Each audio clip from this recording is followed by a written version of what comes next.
কড়াইতে দিচ্ছি সাদা তেল, আলু, হলুদ,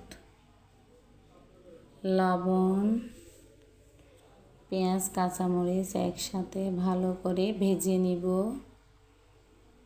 সুন্দর করে লাল লাল করে ভাজার পর এতে দিব আদা, জিরা, শুকনা মরিচের গুঁড়া, একটু জল দিয়ে ভালো করে কষিয়ে নিব। সুন্দরভাবে কষিয়ে নেওয়ার পর দেব